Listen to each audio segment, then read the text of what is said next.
Kadın da tesadüfi yaranış değil. O fonksiyonel yaranıştı. Fonksiyonel gönderişti.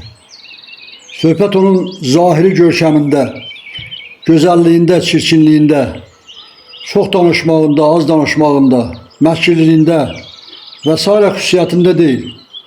O fonksiyonel göndərişdi. Onun öz deyimi var. Qadın dediyin nə zahirindəndir, nə daxilindəndir. Daxili məhkirlidir. Zahiri hələ o demək deyil. Amma onun fonksiyonallığı var.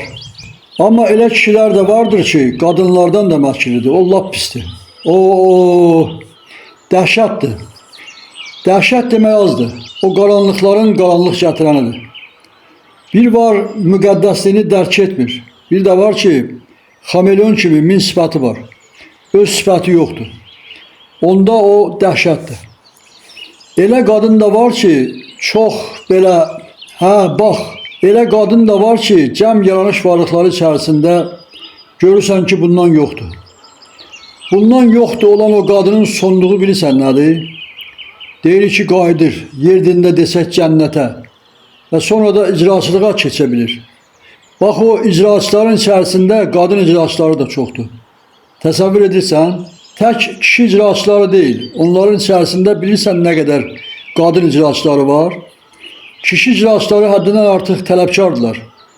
Qadın icraçıları da tələbkardır, amma bunlarda bir həlimlik, mehribançılıq var.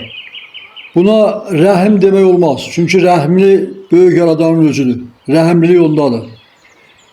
Bax, sən dediyin o qadınlar heç də elə belə gəlib burada yaşayıb, ölüb çıxıb getmirlər. Onlar da qayıdırlar, müqəddəsliyə qayıdırlar. Bax, cəm kainatların ahəngindən yaranan qadın müqəddəsliyə qayıdır. Amma bu kişi müqəddəslikdən göndərilib yer üzünə. Hələ də tısbağa kimi, ilan kimi yerdə yavaş-yavaş sürünür. Bax da, işlərə bax. Gör bunun cahilliyi nə qədərdir. Cahil qadınlardan da çoxdur ki, onlar da cəhənnəmlərdədirlər. Deməli, qadınlarda da ümid çox böyükdür. Ümid yox. Qadın yaranışının özü də bir müqəddəs yaranışdır axı. O ahəng yaranışıdır. Cəm kainatların bütün hərəkətinin ahəngindən, rəngindən yaranan bir məxluq varlığıdır qadın. Cəm kainatları ayırma ki, o qeyri-müqəddəsdir. Bu ahənglər qeyri-müqəddəsdir. Simfonik əsərlərin, muğamların, mahnıların, nələrin, yəni musiqinin hansısa bir janrı, deyək ki, mahnı janrı, mənim xoşuma gəlməyə bilər. Mən o məkandan gəlməmişəm deyə o tezliyi, o ahəngi dərk edə bilmirəm. Xoşuma gəlmir. Amma minlərinin xoşuna gəlir. Niyə? Çünki bunlar da onun özünə uyğun məkanlardan gəliblər. Bunlar o məkanda onu eşidib gəliblər. Sən də deyirsən ki, simfonik əsərlər böyüklükdür, dinləməyi rahatçılıqdır. Digər birisi isə musiqini o qədər də dərk edə bilmir. Amma şeiriyyəti necə də vurğunluqla dinləyib, asanlıqla dərk edə bilir. Deməli, bunların hərəsi ayrı-ayrı yaranışlardan, ayrı-ayrı 6 yaşayış məkanından, planetlərdən göndəriliblər. Və həm öz keçmiş yaşayış müddətində, həm də burada, yer üzündə onları eşitmiş və onları da tez dərk edirlər. Deməli, bunların, bu məkanların heç birindən ayrılıqda deyil. Vəhdətdədir. Vəhdət bağlılığındadırlar. Kimsə yaxşı bir alim, yaxşı bir effekt gətirən elmi işçi olur. Görürsən ki, elmləri də çox qəliz, çətin başa düşülən elmlərdəndir. Düzdür, ad xatirinə qəliblənmiş, say maaş xatirinə ştamplanmış, ştampdan keçirilmiş elmi işçilərin də əməyi böyükdür. Onları uzaqlaşdırmaq, özgələşdirmək, yadlaşdırmaq olmaz. Onların günahı yoxdur. Axı, hərəsi öz məkanından, öz dövlətindən, öz şəhərindən, öz kəndindən gəlibdir. Əsərləri qəliz, çətin olanın da günahı yoxdur. Əgər onun əsərini, elmini mən başa düşmürəmsə, bu onun günahı deyil ki, o işin üstünə işıq gətiribdir. Çünki onu böyük yaradan buraya göndəribdir. Onu da başa düşən adamlar tapılacaqdır. Böyük yaradan bu cür başa düşəcək adamları da göndəribdir buraya.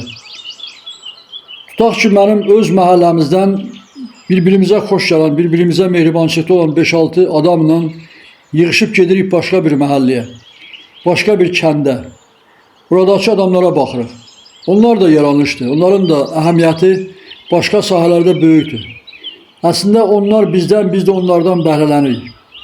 Onlar kainatın deyək ki, bu tərəfindən yığışılıblar. Kompleksləşdiriliblər. Biz də kainatın o biri tərəfindən yığışıb gəlib kompleksləşmişik. Hamımız cəm bir vəhdətdəyik. Pis yoxdur, pis yaranış yoxdur. Pis icraçılıq yoxdur. Məsələ onun tezliyində ya da gecliyindədir. Ya düzgün icraçılığındadır, ya da məqsəd təmənna icraçılığındadır.